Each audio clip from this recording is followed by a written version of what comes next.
Muy buenas noches a todos. Muchas gracias por acompañarnos en la presentación. Bueno, pues que tenemos el gusto de tener ahora mismo de un escritor, guionista, muy premiado, ya es casi de la ciudad de Badajoz, es jurado también de nuestros premios, con lo cual le damos la bienvenida de nuevo a Fernando Marías, que vuelve a casa. Fernando, ya les digo que es casi de Badajoz. Junto a él tenemos la suerte este año de tener a Raquel Lanceros. Ella es poeta, traductora, y entre los dos pues hoy nos vienen a presentar una obra nueva, distinta, de un contenido quizás conocido por todos, y poner la poesía, darle un paso más allá y hacerla accesible a todos. A ellos, ya les digo, les damos la bienvenida a la ciudad de Badajoz. Agradeceros que pues hayáis viajado en estos tiempos, bueno, no fáciles, pero como veis la ciudad de Badajoz os acoge, os recibe con cariño para disfrutar de estas tardes literarias. Os dejamos pues con ellos, que además vienen a veros a vosotras. A mí están muy cansados ya de verme, y bueno, que disfrutéis de vuestra estancia en Badajoz, porque nosotros seguro que disfrutamos de vuestra presencia, de vuestras lecturas, de vuestros poemas y sobre todo, pues bueno, que nos contéis Dicen que no hablan las plantas, de ese título tan sugerente, de esa portada ilustrada tan maravillosa. Y además, mira, lo tenéis todo perfectamente, el atrezzo también preparado, así que os damos así mucho mejor, ¿eh? Os dejamos con vuestro público, que charléis, que nos lo presentéis, porque estamos deseosos de leeros. Y ya digo, muchas gracias por venir.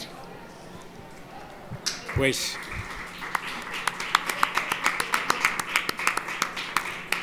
muchísimas gracias, Paloma. La verdad es que buenas tardes. Me gustaría, Raquel, voy a empezar yo, si me lo permites. La verdad es que para mí es un comienzo. Este instante, efectivamente, son ya, yo diría bastantes, si no muchas, las veces que he venido a esta ciudad y en este mismo espacio he presentado libros.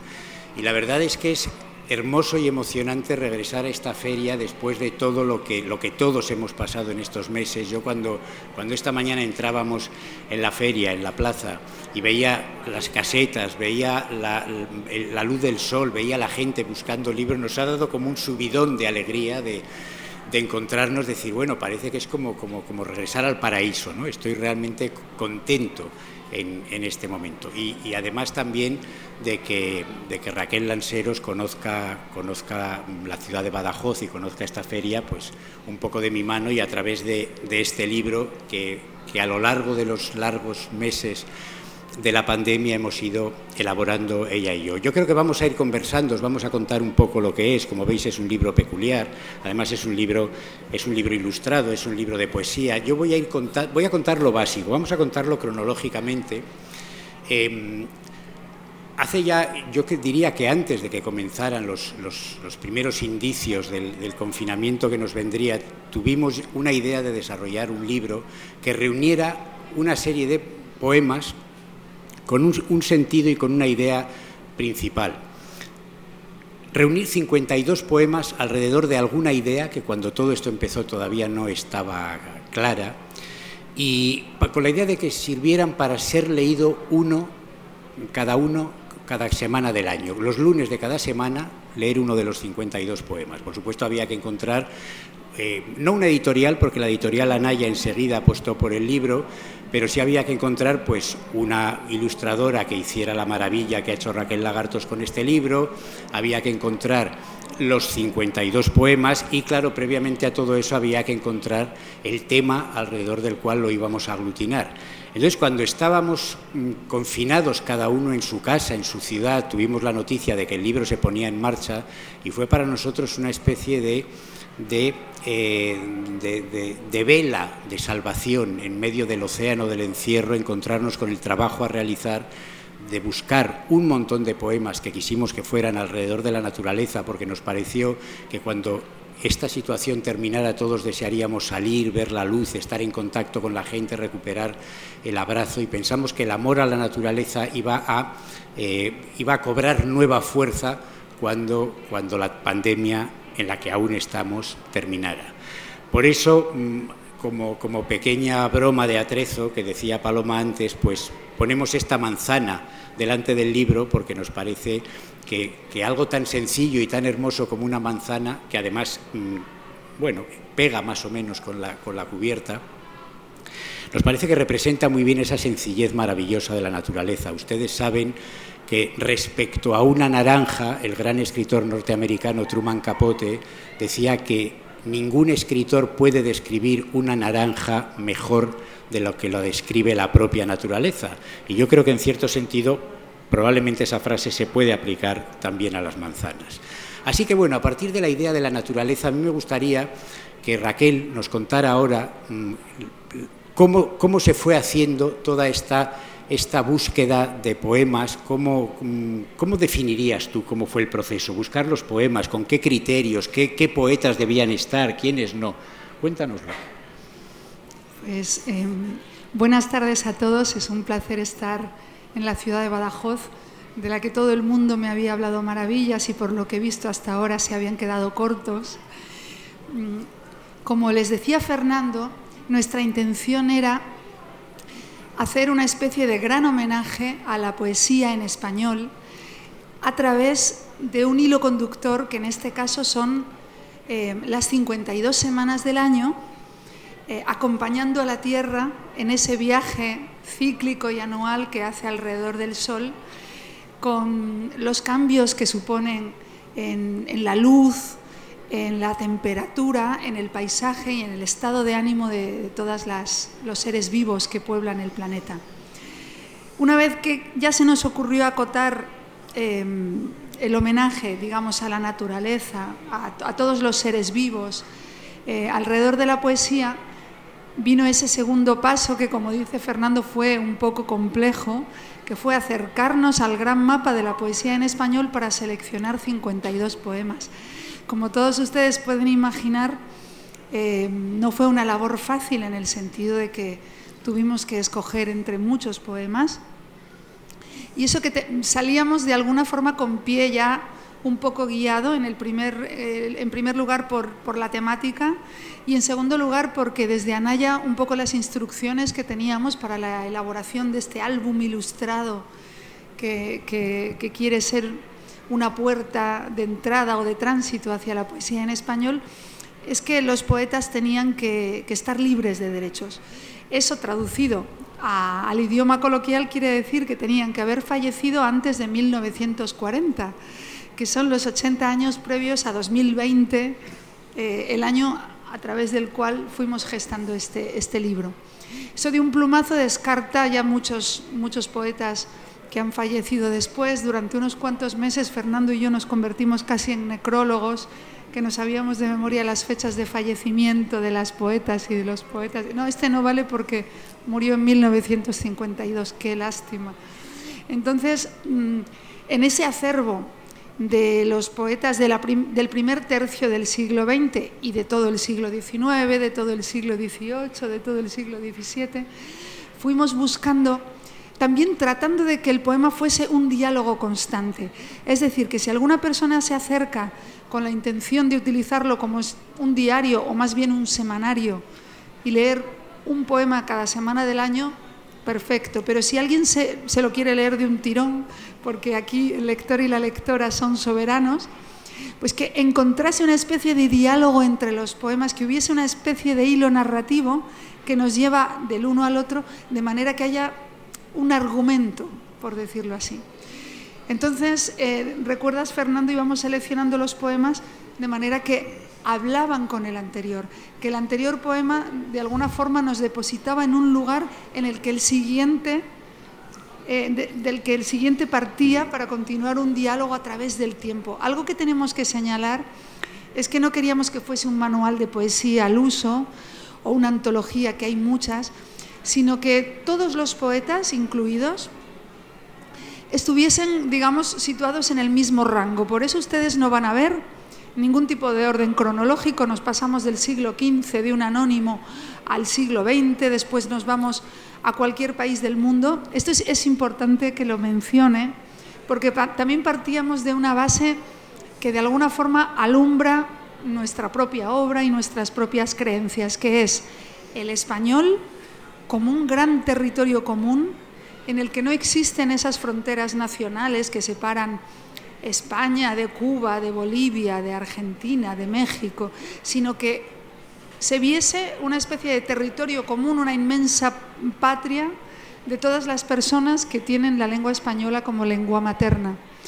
Así que íbamos pasando de Chile a Puerto Rico, volvíamos a la península ibérica del siglo de oro, nos volvíamos a marchar a Bolivia, íbamos viajando en ese puente invisible pero muy, muy presente desde el corazón, que han construido muchas personas a lo largo de 5 siglos, de ida y vuelta a lo que llamamos nuestra América. Y yo creo que una de las cosas que descubrimos, porque claro, cuando uno elabora un libro de estos descubre cosas, encuentra cosas especiales, y una de las cosas que descubrimos, seguramente porque ya las sospechábamos antes, es que las voces que están reunidas en este libro, las voces de todos esos países que ha citado Raquel, de todos esos siglos, de alguna manera están unidas por una serie de elementos comunes que nos conciernen a quienes estamos en esta sala ahora. Es decir, cuando se habla de la luz, cuando se habla de la melancolía del otoño, cuando se habla del bullicio de la primavera, ahí somos comunes todos nosotros con los sentimientos que en un momento pudo tener Calderón o pudo tener Alfonsina Storni en Argentina o pudo tener Federico García Lorca en España. Es decir, de alguna manera vemos que el ser humano a lo largo de los siglos, independientemente del país en el que habite, hay una serie de elementos que nos unen más allá de cualquier tipo de prejuicio, de planteamiento oscuro. Somos todos seres humanos unidos por una serie de circunstancias, y esto en el libro se percibe de una manera muy clara. Elaboramos una lista de poetas, salieron una serie de poemas, fue muy difícil elegir, porque había muchos más de 52 y verdaderamente, como queríamos hacer esa línea narrativa, tuvimos que renunciar a muchos. Y también tuvimos algunos golpes de suerte. A mí me gusta pensar que cada libro que se elabora con amor va generando historias literarias, aventuras, casi novelas, y a mí me gustaría referirme al título del libro. Me gustaría que contaras, porque claro, saben ustedes que una de las cosas más difíciles es encontrar el título de un libro cuando estás escribiéndolo. Este libro no tenía título, decíamos, está muy bien, pero no lo vamos a llamar 52 poemas para el año, porque es un poco vulgar, no lo vamos a llamar, no sabíamos cómo llamarlo. Y el título, ocurrió algo que ustedes van ahora, cuando nos lo escuchen, van a pensar que nos lo hemos inventado, pero podemos asegurar que es rigurosamente cierto. Ocurrió el verano pasado en la ciudad de León, que es donde nos reunimos por primera vez Raquel y yo para digamos, centrar y hacer el primer trabajo en común con todos los poemas. Y me gustaría que lo contaras, porque es una historia que me encanta contarla, pero también me encanta, puede que más, escuchar cómo la cuentas tú. Pues sí, porque eso tan repetido que hemos oído todos tantas veces, de que la realidad supera la ficción, en este caso se hizo carne y hueso. Estábamos en una terraza, con esa alegría de estar en las terrazas después de tantos meses de confinamiento. Ustedes recuerdan el confinamiento duro, y de pronto, con todas las medidas de seguridad, con la mascarilla, estábamos en una terraza, en una mesa en la que habíamos depositado literalmente centenares de folios que contenían impresos los poemas con los que queríamos jugar para nuestra selección ideal. Y estábamos inmersos en una lectura que parecía ya desbordarnos, porque eran muchísimos los folios, mira este, mira el otro, pero fíjate en este, mira, del otoño tenemos también este. Y de pronto sucedió algo inesperado. En un día de verano que no suele soplar mucho viento, hubo una ráfaga de viento muy tenue, nada llamativo, que levantó uno de los folios de la mesa y lo depositó a nuestros pies. No se lo llevó lejos, no tuvimos ni siquiera que abandonar nuestros asientos, simplemente cayó de la mesa a nuestros pies. Ambos nos agachamos casi a la vez para recogerlo, lo levantamos y comenzamos a leerlo. Y nos invadió una emoción indescriptible, porque leímos el poema, levantamos los ojos, nos miramos y nos dijimos: este es el título que estábamos buscando. Y era nada más y nada menos que el poema Dicen que no hablan las plantas, de la gran Rosalía de Castro. Y nosotros tenemos la íntima convicción, aunque les suene un poco literario, que quizá la propia Rosalía de alguna forma quiso manifestarse y decirnos: ¿no lo veis? Yo tengo el título, solo tenéis que leerlo. Ese golpe de viento pensamos que era Rosalía y desde luego en todo caso no podíamos dejar de pensarlo a la hora de terminar el libro. Por eso está cubierta y por eso el primer poema es naturalmente Dicen que no hablan las plantas, de Rosalía de Castro, pero no solamente por el título tan hermoso, sino porque ese primer poema, de nuevo, cuando nos referíamos antes a que la poesía nos contiene a todos en muchos sentidos, este poema es casi como el mascarón de proa del libro. Es decir, en este poema se describe la inquietud, el sentimiento, la melancolía de una mujer que va recorriendo el campo, como lo muestra esta ilustración de Raquel Lagartos, va recorriendo el campo y va sintiendo inquietud en un diálogo con la naturaleza, con las plantas, con los árboles, porque se siente no comprendida por sus semejantes, siente que quiere realizar sus sueños, siente que lo más importante de su vida es tratar de ser la que ella quiere ser, tratar de, digámoslo así, vencer al mundo, y siente que sus semejantes le ponen obstáculos para lograr ese sueño. Y sin embargo, la naturaleza le ayuda, le apoya de alguna manera para que siga adelante. Así que nos pareció que verdaderamente es el poema que nos representa. Verdaderamente este poema nos representa y nos gusta mucho esa historia tan bonita, a partir de la cual pues yo creo que empezamos a aprender cosas, a descubrir cosas en el libro que ahora comentaremos. Como estábamos hablando de las ilustraciones, a mí me gustaría decir que la gran ilustradora asturiana Raquel Lagartos fue la encargada de ilustrar este libro, que está ilustrado desde la primera esquina de la primera página, y la esquina superior izquierda de la primera página hasta la esquina inferior derecha de la última, todo el libro está ilustrado, y ella también en ese camino que es primavera, verano, otoño e invierno, fue elaborando un concepto de la luz. Ella nos dijo, cuando le planteamos el proyecto, dijo: yo quiero hacer un proyecto en que una ilustración conceptual en que literalmente la luz vaya transformándose a lo largo de las ilustraciones para mostrar eso tan reconocible para cualquiera de nosotros, que es cómo es la luz en primavera, cómo es la luz en verano, cómo se transforma en otoño y cómo culmina el año en invierno. Y de las cosas que decíamos que aprendimos, hay otra que también nos queremos referir a ella, porque creemos que es muy importante. En el libro, obviamente lo importante son los poemas, pero en un momento determinado nos encontramos con otro pequeño problema que teníamos que resolver, que es cómo contamos las biografías de estos 52 autores que tenemos recogidos en el libro. En realidad 48, porque hay algunos que se repiten. Y verán ustedes que al final del libro hay aquí empieza poetas, y hay una serie de pequeñas biografías. Las disfrutamos enormemente, ¿verdad, Raquel? Es nuestro microlibro de relatos. Cuenta un poco cómo son estas biografías tan especiales. Sí, fue nuestro aporte literario junto con el prólogo, desde el punto de vista creativo, porque todos estamos muy habituados a ver que en los libros de literatura, en los libros de poesía, nos presentan a los autores como fulanito de tal nació en tal sitio, en tal año. A nosotros nos parecía que queríamos acercarnos de un modo distinto, de un modo que interpelase al lector y lo uniese con los autores como si fuesen sus amigos. Al fin y al cabo, una de las grandes magias de la poesía es que cuando la leemos sentimos que se nos está dirigiendo directamente a nosotros, independientemente del tiempo y del espacio, nos está hablando a nosotros. Así que nos pareció que era una buena idea llamar a los autores por su nombre de pila.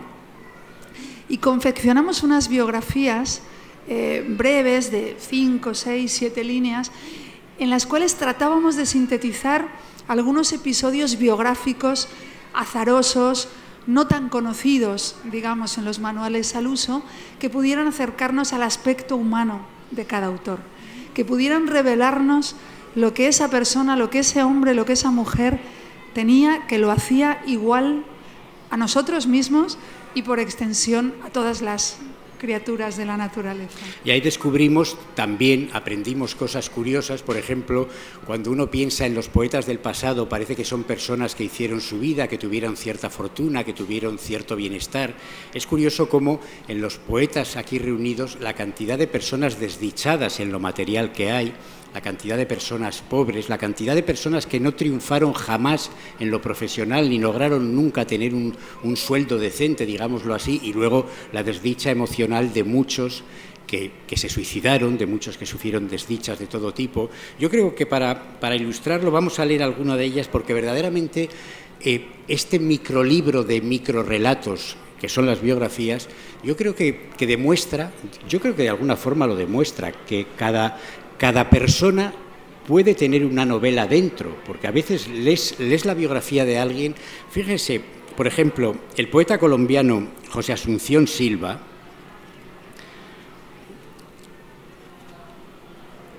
(1865-1896), les voy a leer su biografía novelada, digámoslo así, y díganme si no es interesante, si no apetece saber más de este hombre. José Asunción Silva, 1865-1896. En el naufragio donde casi muere ahogado, José perdió los manuscritos de sus poemas, desgracia ilustrativa de su vida de frustración, desasosiego y miseria. Fracasó en cuantos trabajos y negocios inició y sufrió la incomprensión de la clase alta a la cual pertenecía. Sin embargo, gracias a su relevante obra, hoy es unánimemente considerado poeta esencial de la literatura colombiana. El penúltimo día de su vida, pidió a un amigo médico que le rotulara sobre el pecho el mapa del corazón. Al siguiente amanecer, apoyó contra ese dibujo de piel el cañón de un revólver y apretó el gatillo. Tenía 30 años. No me digan ustedes que no es una novela, ¿no? Yo no sé si a ti hay alguna... Ese es el poema de... yo quería enseñarles, este es el poema de José Asunción Silva, de cuya biografía acaba de hablar Fernando. Y quería aclararles, el poema se titula La voz de las cosas, un poema muy hermoso en el que él nos cuenta cómo las cosas y los objetos inanimados están llenos de alma, que es un pensamiento panteísta muy hermoso, muy recurrente en la historia de la poesía. Yo quisiera decirles que la primera vez que yo fui a Colombia, la verdad que afortunadamente muchas ocasiones que he tenido de visitar aquel país, que es un país que ama la poesía, que tiene uno de los grandes festivales de poesía del mundo en Medellín, por el que pasan poetas de todos los continentes, me llevaron a lo que es la Casa de la Poesía en Colombia, que está en el centro de Bogotá, que se llama la Casa Silva. Es decir, que aquí no es tan conocido, por eso también queríamos acercar todos los países de América con todos esos poetas fundacionales que en el siglo XIX de alguna forma suponen para todos los lectores de esos países la maternidad y la paternidad de sus poéticas nacionales. Y José Asunción Silva para los colombianos es una especie de padre fundador de las letras colombianas, al que todos murió con 30 años y sin embargo todos lo veneran. Y hoy en día la Casa Silva es la casa por la que pasa cualquier poeta del mundo que visita Colombia. Y a mí me causa...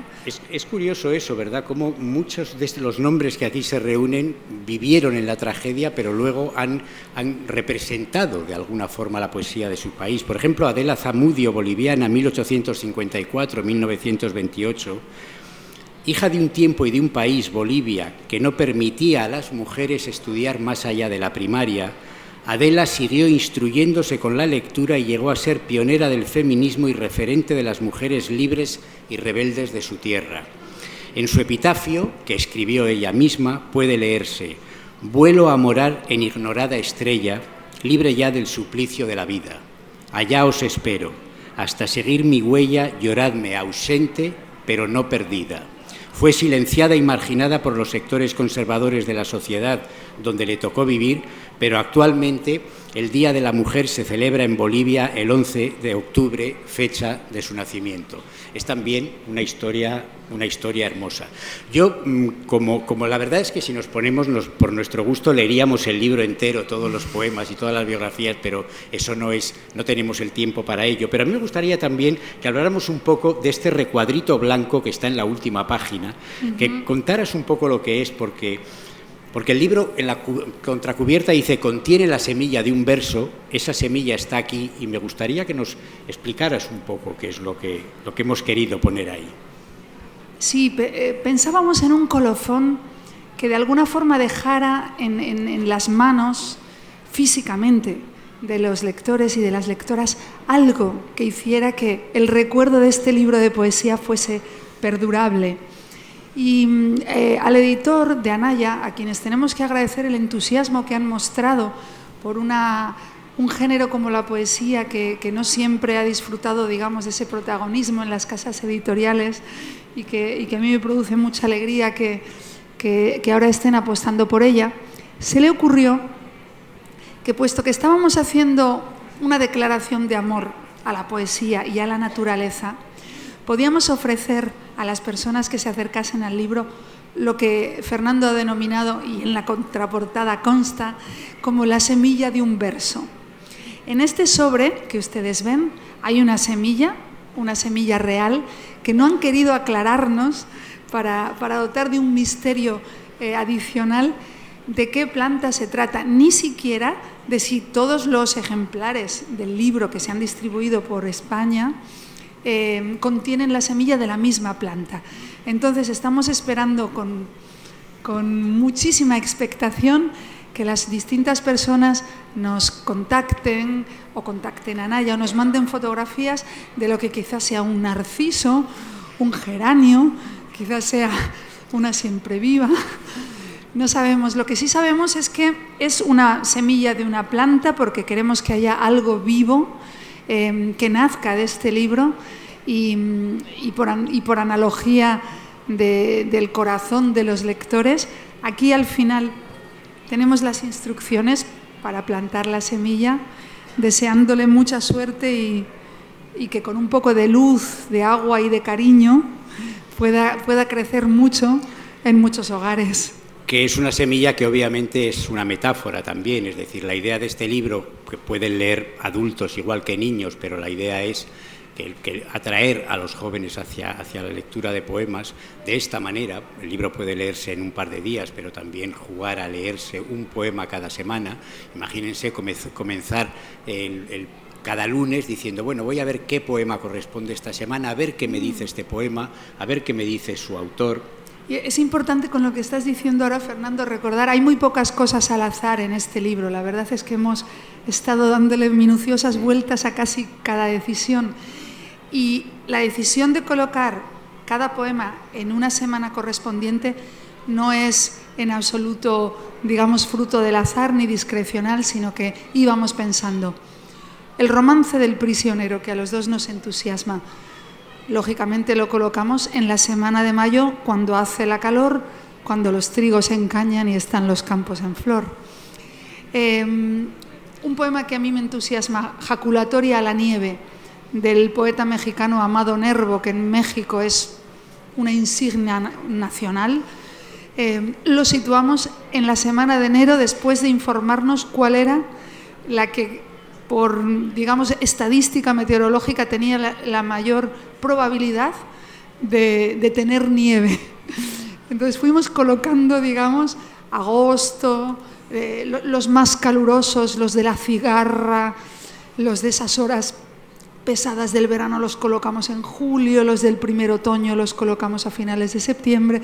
Es decir, que también el orden es una especie de recuento poético. Y que tiene esa idea misteriosa o mágica de decir, leo el poema, salgo a la calle y observo, me asomo a la ventana y el paisaje que veo me permite conectar de alguna manera con lo que el poeta quiso escribir. Esa semilla que crecerá es para nosotros la metáfora de ese lector que puede empezar a interesarse por la poesía, que puede interesar a amarla y que puede empezar a decir, bueno, pues yo puedo ser, en realidad la semilla no es tanto la del el árbol o la planta que crezca, sino tal vez la pasión poética por ese nuevo lector. Eso es un poco lo que buscábamos.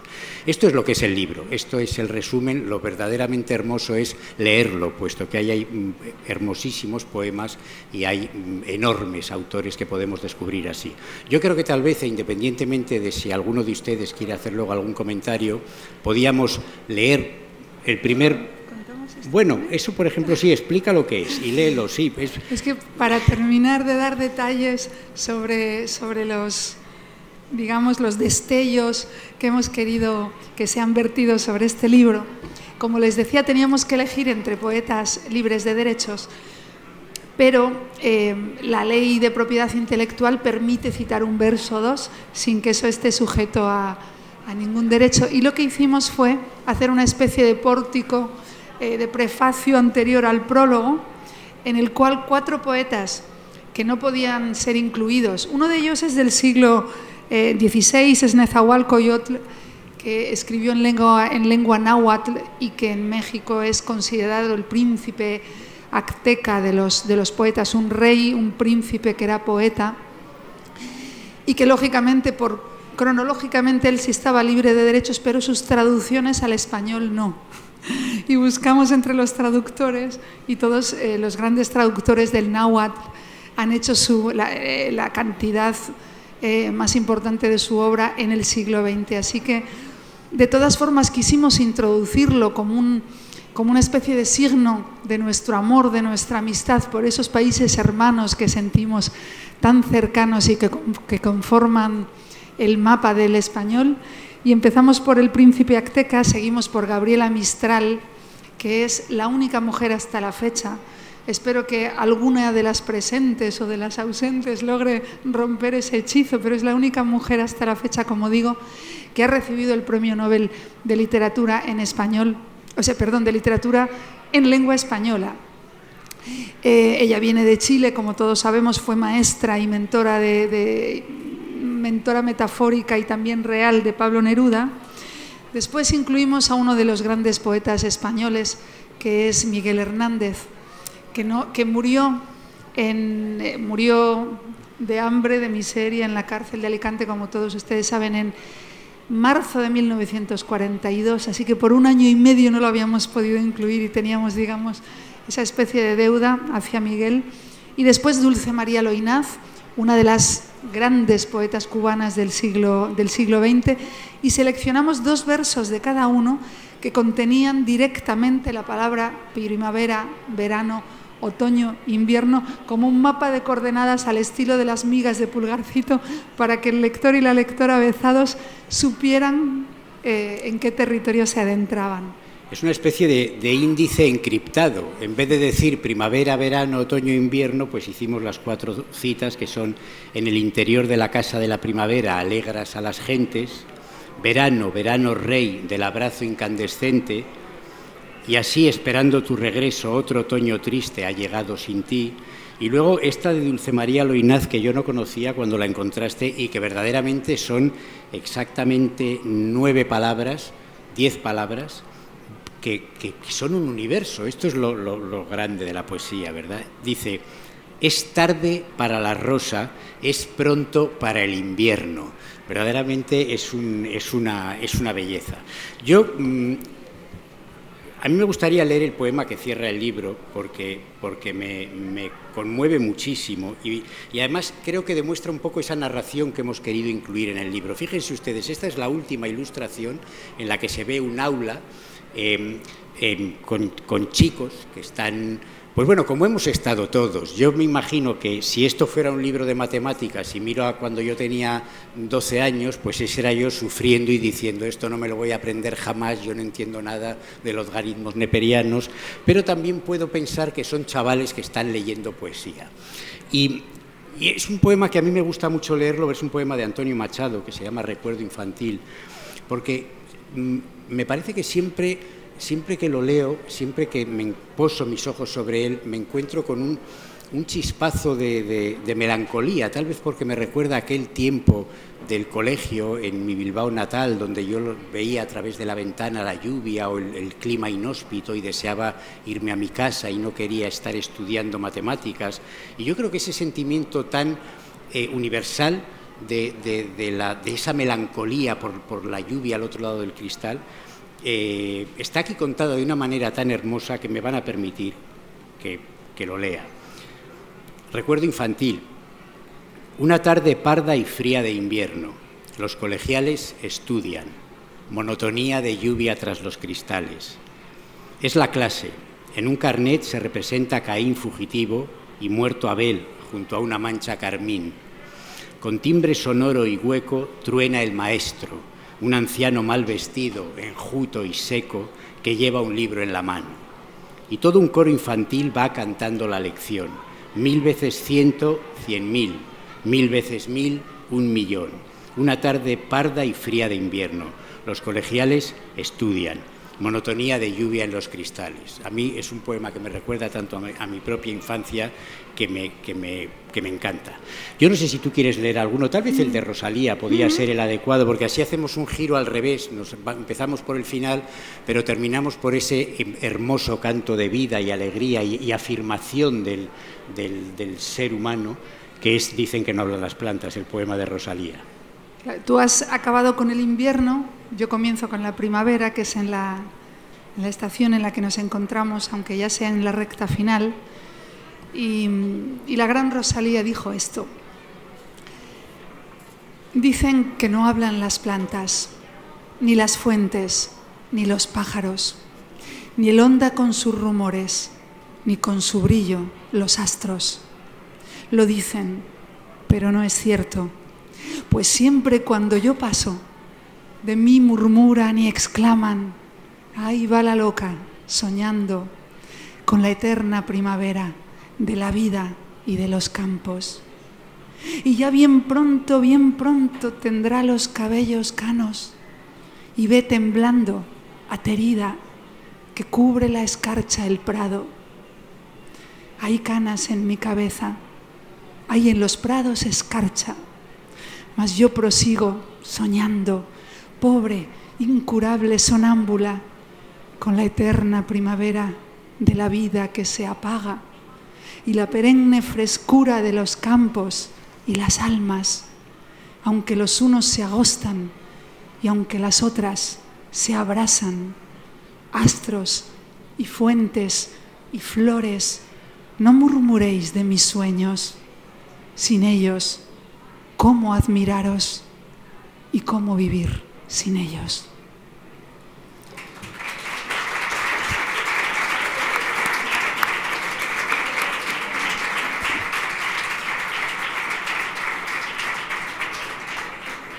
Pues yo creo que después de escuchar a Rosalía, a menos que ustedes quieran comentar algo, decir algo, preguntar algo, no va a ser nuestra voz mejor que la de ella probablemente, así que pasamos a... Son ya las 9, la hora que teníamos marcada, así que nos vamos a firmar. Muchísimas gracias por habernos no solamente venido a escuchar, sino habernos regalado este rato que para nosotros ha sido mucha felicidad llegar hoy y estar en este maravilloso paraíso que es para los escritores, para los lectores, para quienes amamos los libros, encontrarse en un lugar lleno de luz primaveral que ya anuncia el verano, una feria del libro, la primera en estas condiciones que visitamos después de mucho tiempo, y entre personas que aman los libros como nos pasa a nosotros. Muchísimas gracias. Muchas gracias.